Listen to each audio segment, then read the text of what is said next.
Hello नमस्कार दोस्त। Friends, ओसोप coding की यूट्यूब चैनल पर आपका स्वागत है। मैं मनीष बाजपेयी आज आपके लिए लाया हूं एक बहुत ही शानदार सीरीज़। हमारे प्लेटफॉर्म पर, हमारे इस चैनल पर हम आपको सिखाने जा रहे हैं क्लाउड कंप्यूटिंग। जी हाँ दोस्तों, बहुत ही आसान सी चीज़ें हैं, बहुत ट्रिकी चीज़ें भी है, लेकिन इन्हें सभी को सीखना बहुत आसान है।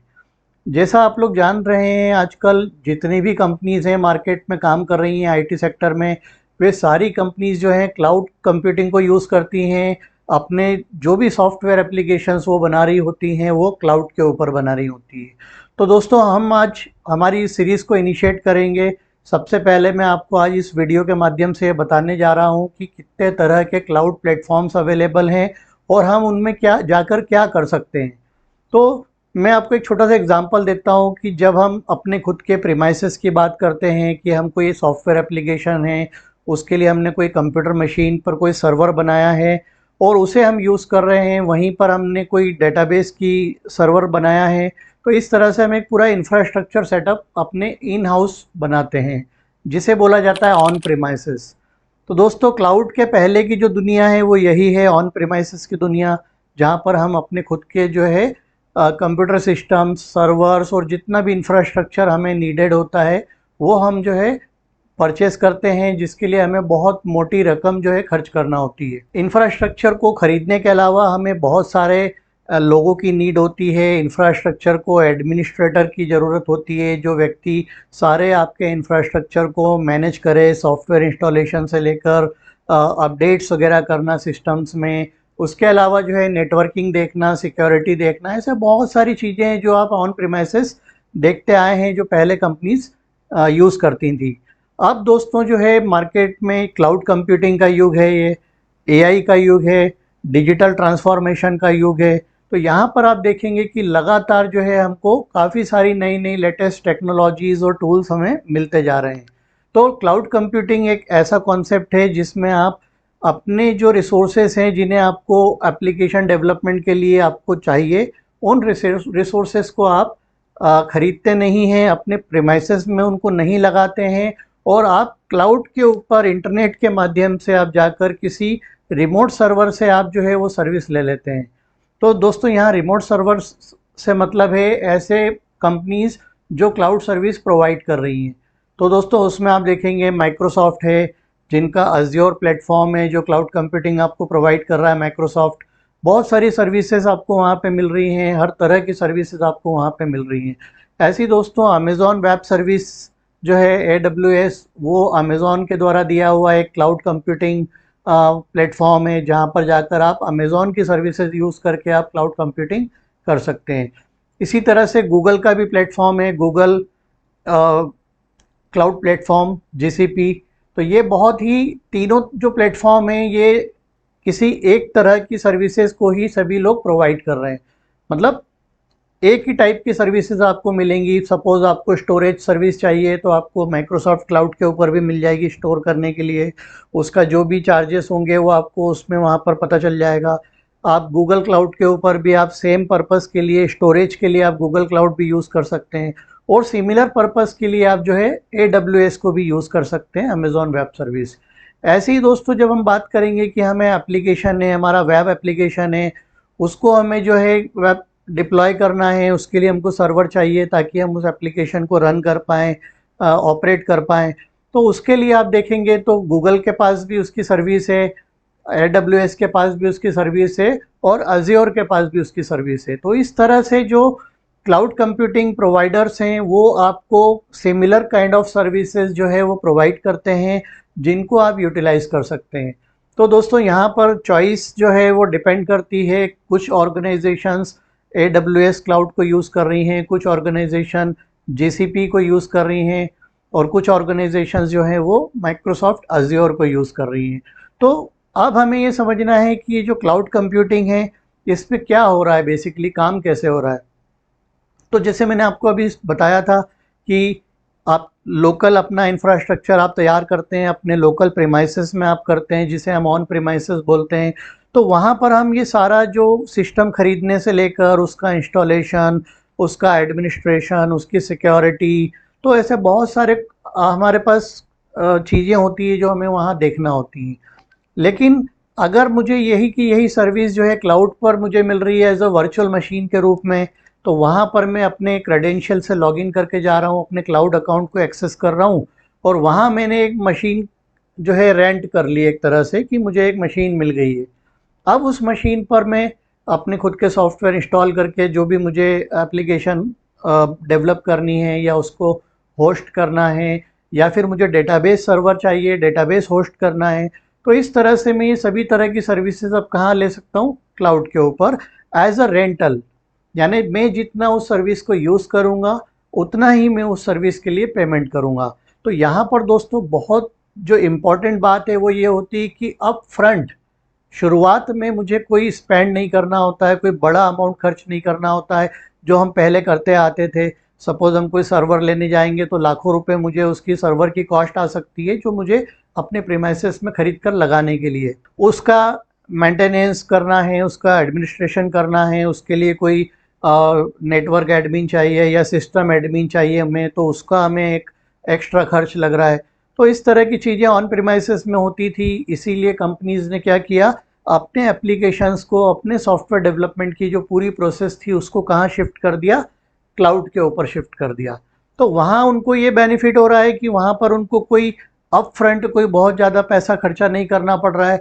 एक नॉमिनल मुझे सर वर्चुअल मशीन चाहिए, मैंने वहाँ क्रिएट कर ली, उसकी कैपेसिटी मैंने क्रिएट कर ली। दोस्तों दूसरा जो बहुत इंपॉर्टेंट एस्पेक्ट है क्लाउड कंप्यूटिंग का वो है स्केलेबिलिटी। तो स्केलेबिलिटी क्या होती है, सपोज फॉर एग्जांपल मुझे आज मैंने जो ऑन प्रीमाइसेस में जो एप्लीकेशन चला रहा हूँ या जिसमें मैंने ऑन प्रीमाइसेस का जो मेरा इंफ्रास्ट्रक्चर है वो मेरे लगभग 5000 यूज़र्स के लिए इनफ है।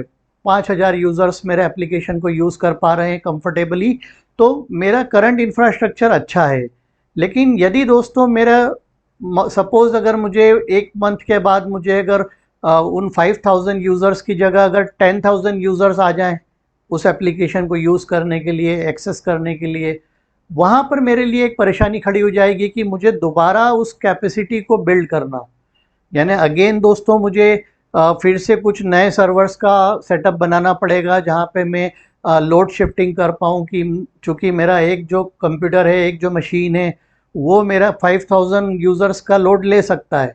लेकिन अब मुझे अगर 10,000 यूज़र्स का लोड लेना है तो अब मैं क्या करूँगा? तो मुझे यहाँ पर एक प्रॉब्लम आती है, अगेन फिर से मुझे अपनी इंफ्रास्ट्रक्चर की कॉस्ट स्पेंड करनी है, फिर से जो है मुझे नया सेटअप बनाना है, नया इंफ्रास्ट्रक्चर तैयार करना है, और फिर से मुझे एक बड़ी कॉस्ट लगना है। और सबसे इम्पॉर्टेंटली दोस्तों इस पूरे टाइम फ्रेम में मुझे समय लगेगा, मैं इमीडिएट सेटअप नहीं बना पाऊँगा। तो मुझे उसके लिए हो सकता है 1 दिन लगे, हो सकता है मुझे 4 दिन लग जाएँ। इस तरह से मैं उन सेटअप्स को बनाऊँगा, तैयार करूँगा, ताकि मेरे अदर यूज़र्स अफेक्ट ना हो। लेकिन इस पूरे पीरियड में, इस पूरे टाइम प्रोसेस में जो हमारा एप्लीकेशन है उसका क्या होगा? तो दोस्तों आपका एप्लीकेशन नहीं चल पाएगा, क्योंकि वो लोड ही नहीं मैनेज कर पा रहा है ना। उसको 5000 का कैपेसिटी है और 10,000 यूज़र्स उसको यूज़ करने आ रहे हैं, तो कैसे होगा? तो यहाँ पर बात आती है स्केलेबिलिटी की। तो दोस्तों स्केलेबिलिटी का मतलब है कि मैं अपनी कंप्यूटर की प्रोसेसिंग पावर को बढ़ा पाऊँ, या मैं अपने कंप्यूट पावर को बढ़ाऊँ, या मैं अपने स्टोरेज पावर को बढ़ाऊँ जिससे मैं ज़्यादा डेटा स्टोर कर पाऊँ। तो यहाँ पर दोस्तों क्लाउड कंप्यूटिंग में हमें स्केलेबिलिटी एक फ़ीचर होता है। स्केलेबिलिटी हमें क्लाउड कंप्यूटिंग में ये प्रोवाइड करता है कि आप जितना चाहे अपने सिस्टम की कैपेसिटी को बढ़ा सकते हैं, और जितना आपके पास वॉल्यूम आ रहा है, अगर आपके पास यूज़र्स बढ़ रहे हैं तो आप अपनी कैपेसिटी बढ़ाने के अलावा आप मल्टीपल नोड्स के अंदर आप शेयर कर सकते हैं अपने वर्कलोड को। तो मतलब यहाँ पर है कि मैं स्केल कर सकता हूँ अपने सिस्टम को, कितने भी यूज़र आ जाएं, 10,000 की जगह अगर 1 लाख यूज़र आ जाए, 1 मिलियन यूज़र आ जाए, तब भी जो है हमारा सॉफ्टवेयर एप्लीकेशन प्रॉपर काम कर रहा होगा, प्रॉपर अच्छे से रिस्पॉन्स कर रहा होगा, और वो बहुत अच्छे से ऑपरेट हो रहा होगा। तो ये दोस्तों जो है कैपेसिटी है क्लाउड कंप्यूटिंग की, ये पावर है क्लाउड कंप्यूटिंग का। और यहाँ पर जो है मुझे अपनी सिस्टम्स की जो परफॉर्मेंस है उसको लेकर मुझे टेंशन नहीं लेना है। क्यों? क्योंकि मेरा जो क्लाउड कंप्यूटिंग है जो क्लाउड इन्वायरमेंट्स हैं वहाँ पर मेरे जो एप्लीकेशंस हैं, जो सॉफ्टवेयर्स हैं, वो सभी एक ऐसे इन्वायरमेंट में रन हो रहे हैं जो स्केलेबल इन्वायरमेंट है। यानी वो कितने भी यूज़र्स के लिए जो है वो इन्वायरमेंट जो है बिल्कुल आपको विद इन अ सेकेंड जो है वो प्रोविज़न हो जाता है। यानी जैसे मैंने आपको बताया कि अगर मुझे अपना इंफ्रास्ट्रक्चर डेवलप करना है, दोबारा से बड़ा करना है, तो मुझे 1 दिन या 4 दिन लग सकते हैं। लेकिन अगर मैं यहीं क्लाउड की बात करूँगा तो मुझे कुछ सेकंड्स में मेरा काम होगा, कुछ मिनट्स में मेरा काम हो जाएगा, जिससे कि मेरा इमीडिएट जो ट्रैफिक आ रहा है, जो यूज़र्स का लोड आ रहा है, वो सभी जो है विद इन अ सेकंड और विद इन अ मिनट वो मैनेज हो जाए यूजिंग स्केलेबिलिटी। तो स्केलेबिलिटी बहुत इंपॉर्टेंट फीचर होता है क्लाउड कंप्यूटिंग का।